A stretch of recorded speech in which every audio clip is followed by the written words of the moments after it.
In the 1971 season, Real Madrid, the great giant of the 20th century, was at a fateful crossroads. The glory of the Alfredo Di Stéfano era had faded, and the Yeye generation that had won the European Championship in 1966 was gradually turning the corner. It was a strange season where the White Vultures did not win La Liga, but rode an emotional journey when reaching the final of the Cup. Winners' Cup, European Cup for national football clubs, only to fall regretfully to Chelsea in the replay. But it was during that difficult transition period that the mettle of the white shirt was most clearly demonstrated. They played football of pride, of a mixture of old experience and youthful enthusiasm. More than half a century has passed. What happened to those young men? Some became saints, some chose a life of seclusion, and some have remained forever in memory. Let me turn the pages of the lives of 16 names in the Real Madrid squad that year.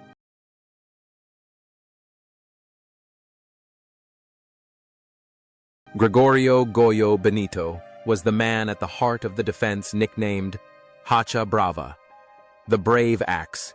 In 1971 at the age of 24, Benito was the embodiment of strength and determination. With his bushy mustache and fiery eyes, he was the terror of every opposing striker. Benito did not play football with style. He played with heart and blood. In 27 appearances that season, he threw himself into the fray, not afraid of collisions to protect the flag and the shirt. He was a symbol of the Juanito spirit before Juanito came along, the spirit of never giving up. After retiring, Benito became a successful businessman, managing popular bars and restaurants in Madrid, where he often recounted heroic anecdotes to fans. He was sociable, generous, and always maintained close ties with the association of former players.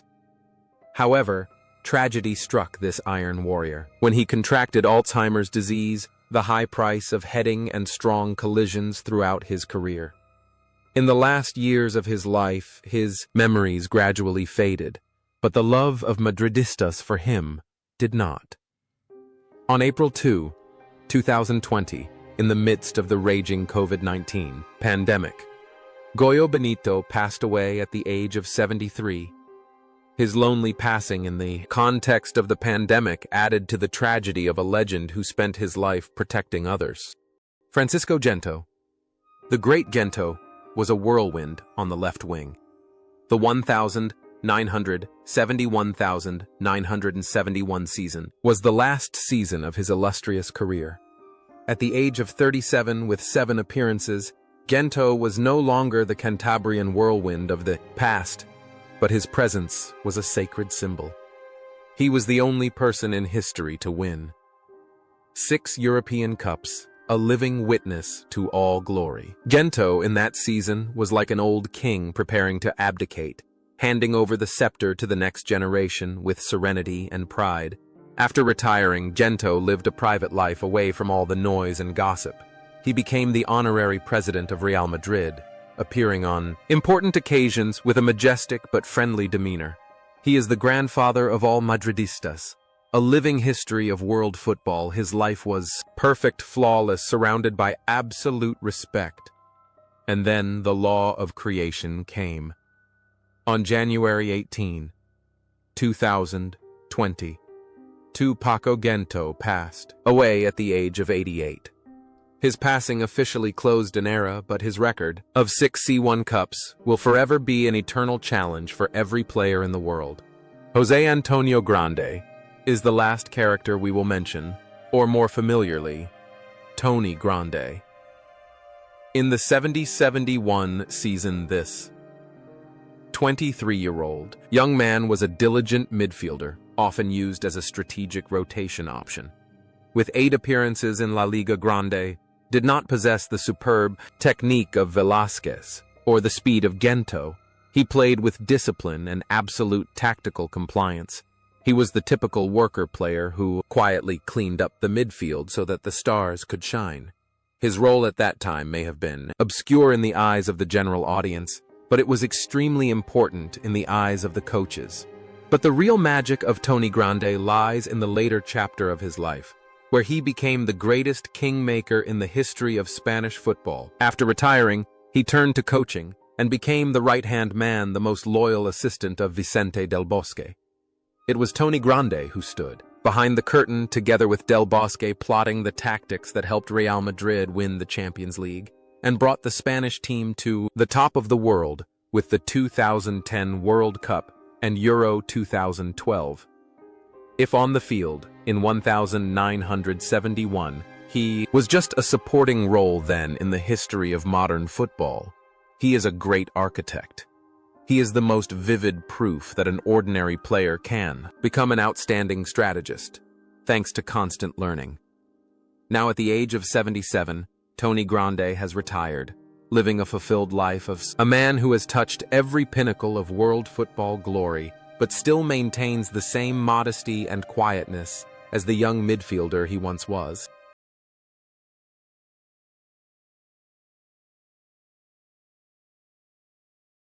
José Luis López Peinado was another name in the defense, or simply José Luis. That season, the 27-year-old defender played 21 games. José Luis was a versatile player, hard-working and intelligent, who could play well on both wings. He was not the brightest star, but he was the kind of player every coach wanted: disciplined, dedicated, and always getting the job done. He was a hard worker who built a solid foundation for the royal team.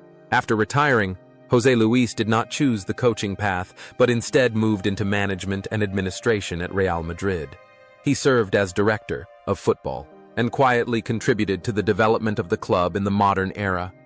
His life was a model of loyalty and quiet dedication. He avoided the flash, found joy in behind-the-scenes work and a peaceful family life.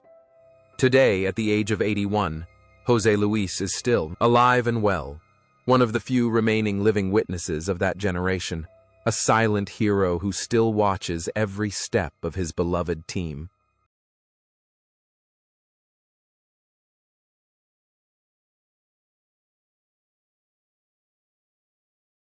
Antonio Betancourt, the giant from Las Palmas, was the main goalkeeper in the important matches of that season. At 33, Betancourt was a solid stopper with a calm demeanor and excellent ability to control space. He was a witness of the Yeye generation who experienced both glory and bitterness in the 70-71 season. Although he only played 3 matches in the domestic league due to injury and rotations, his experience in the dressing room was invaluable. Betancourt represented solidity, a spiritual support for a defense in a transitional period. Leaving Madrid, he returned to his hometown Las Palmas and devoted his last years to his hometown team before retiring due to injury. Betancourt's life, after football, was quite private. He retreated to the Canary Islands, away from the noise of the media, living a simple life with his family and the sea. He rarely appeared in the press, keeping a private space for himself after many years of pressure under the spotlight. And then, on March 15, 2015, Antonio Betancourt quietly passed away at the age of 78 after a long illness. He left the way he lived his last years, gently, peacefully, leaving behind the memory of a gentleman in goal. José Martínez Sánchez, or Piri, was the soul, the heart, and the lungs of the team. At the age of 25, Piri was in devastating form, scoring 13 goals in 29 games. An incredible number for a midfielder. Later a libero. He was the most complete player in history, attacking and defending, tackling fiercely, and finishing with a razor-sharp finish. The image of Piri playing with a broken arm or a cracked collarbone in life or death matches has become an immortal symbol of the spirit of Madridismo. After hanging up his boots, Piri did not rest but continued to pursue his studies to become a doctor. He returned to Real Madrid and served the team. As a first-team doctor, directly taking care of the health of his junior players, the transformation from a blood-splattered warrior on the field to a caring doctor who treats injuries is a story full of humanity and intelligence. In his private life, his happy marriage with famous actress Sonia Bruno also took up a lot of press because of its beauty and fulfillment. Currently, at the age of 79, Piri has just been elected honorary president of Real Madrid, after Amancio passed away, a worthy recognition for the living legend who devoted his life to serving the white color.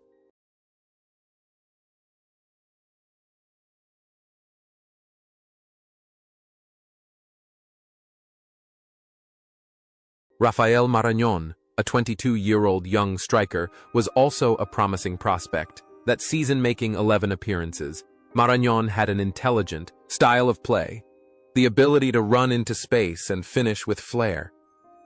However, at Real Madrid at that time, he did not have many opportunities. He was like a rough diamond that had not been properly polished at the Bernabeu. Leaving Madrid, Marañón moved to Espanyol and became the greatest legend in the history of this club, with a scoring record that lasted for decades. What is special about Marañón is that in parallel with football, he pursued his studies and became a true architect. His life was a perfect balance. Between sport and knowledge, he designed buildings with the same meticulousness as he assisted goals.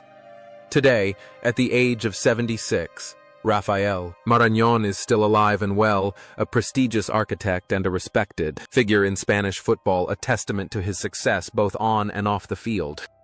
Miguel Ángel González Suárez, a 23-year-old young man from Orense. In the 70-71 season, Miguel Ángel was still just a sidekick, with only 7 appearances hiding behind the experienced seniors. But it was that patience that forged one of the greatest goalkeepers in the club's history. He was nicknamed El Gato, the cat, thanks to his lightning-fast reflexes and incredible endurance. Miguel Ángel was the embodiment of perseverance, who waited his time to guard the Real Madrid goal for nearly 2 decades. After retiring, Miguel Ángel did not leave the Bernabeu. He continued to contribute as a goalkeeper coach and representative of the club, passing on the torch to the younger generation like Iker Casillas. His life was a smooth flow of love for football and family, until the biggest challenge of his life came: ALS, amyotrophic lateral sclerosis. Instead of giving up, he chose to face it with a smile and rare optimism, becoming a symbol of the fighting spirit against the disease. He still appeared, albeit weak, to inspire the community. However, that resilient journey had to stop on February 6, 2024. Miguel Ángel passed away at the age of 76. The departure of the cat left behind endless sorrow, but his legacy of patience and smile in overcoming illness will forever remain. Ramon Grosso, 27, is a great silent hero. Wearing the number 9 shirt, Grosso is willing to play in midfield, even in defense when the team needs. In the 70-71 season, with 13 appearances, he played the role of glue, holding the squad together.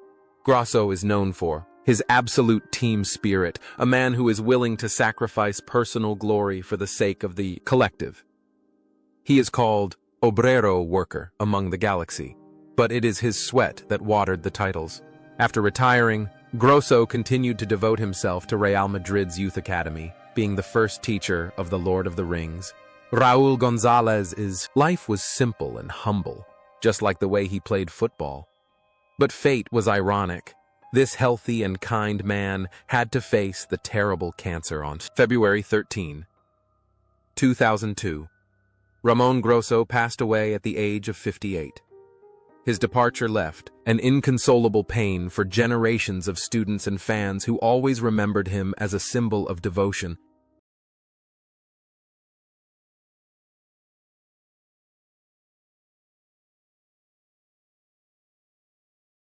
Ignacio Zoco, who exudes a cool composure that contrasts with Piri's dynamism.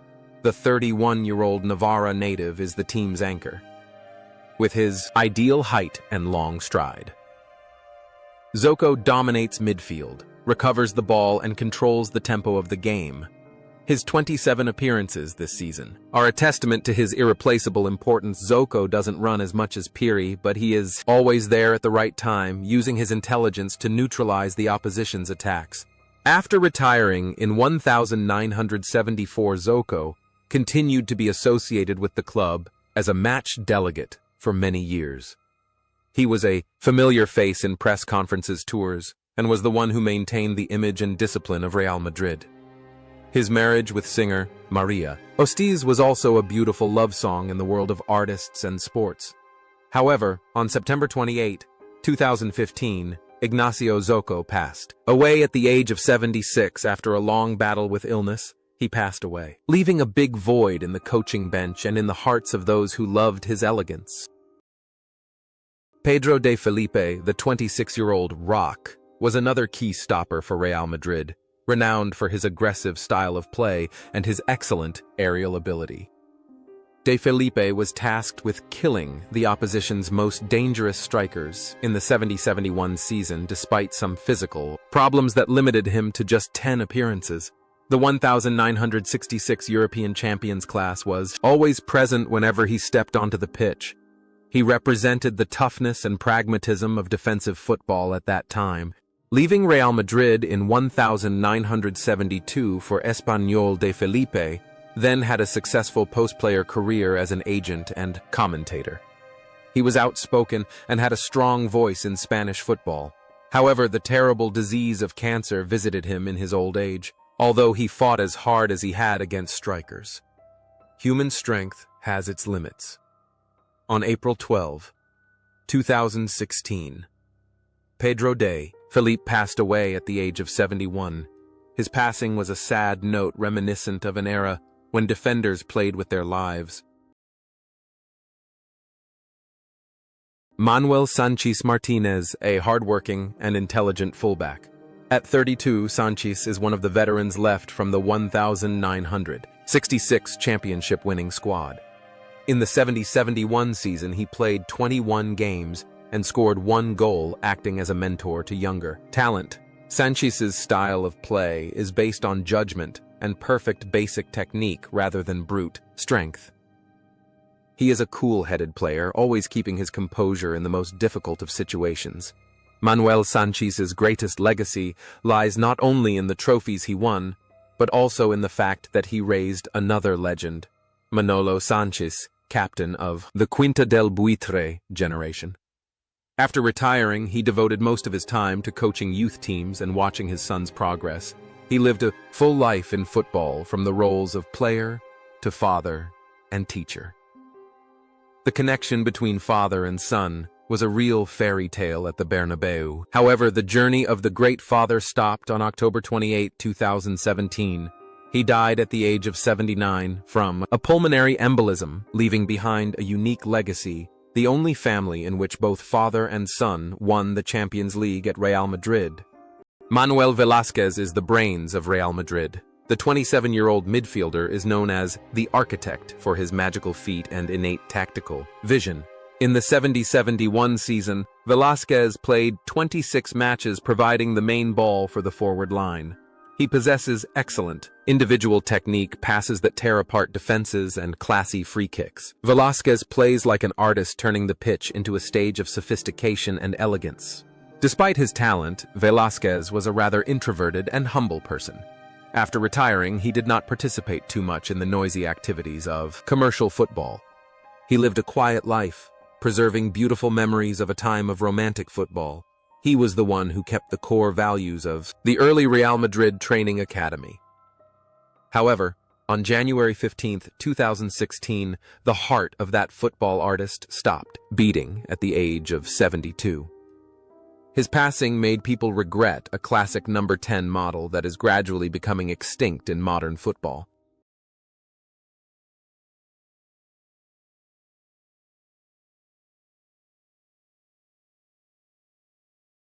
Juan Planeles, a 19-year-old talent, was a regrettable case of early bloom and early fall at Madrid.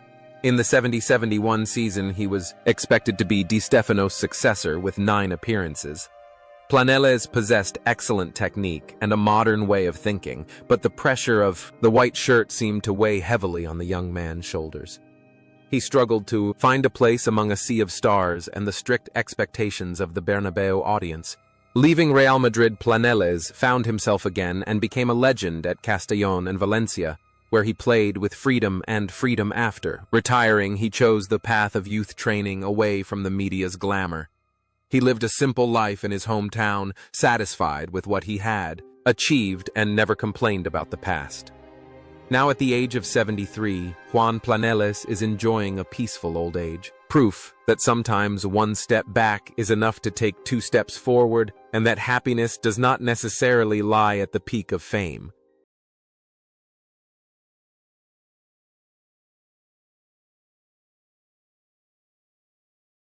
Juan Carlos Turino, a defender of Argentine Spanish descent, was an interesting addition to the squad that year. At 26, with 9 appearances to his name, Turino brought the cunning and skill of South American football combined with European discipline. He was a modern fullback, capable of joining the attack. Although not the first choice, Turino always performed well when given the chance, contributing to the depth of the White Vultures squad. After leaving Madrid, Turino returned to Colombia and Argentina to continue his playing and later coaching career. He coached several teams and was active in the Real Madrid Veterans Association. He was a cultural bridge between the two sides of the ocean, a man who always missed his glorious days at the Bernabeu. However, the journey of this expatriate son ended on March 7, 2017. He passed away in Buenos Aires at the age of 72 due to pancreatic failure, taking with him beautiful memories of a time when he was a young man roaming the Madrid pitch. Sebastián Fleitas, the 23-year-old Paraguayan striker, was a breath of fresh air, with 25 appearances and 6 goals. Fleitas had a pretty impressive 70-71 season. He brought the power, speed, and ability typical of South American football. Fleitas was an opportunistic striker, always appearing in the penalty area to unleash decisive shots. His enthusiasm breathed new life into Real Madrid's aging attack. However, Fleitas's career in Madrid did not last long. He moved to France to play and then settled in Spain. His life after football was associated with scouting and small business. He chose Spain as his second home and lived a peaceful life with his family. But fate called his name too soon. April 14, 2000. Sebastián Fleitas suddenly passed away at the age of 53. He passed away while still in the prime of his life, leaving his friends and teammates in shock, a flower that bloomed and then faded too quickly.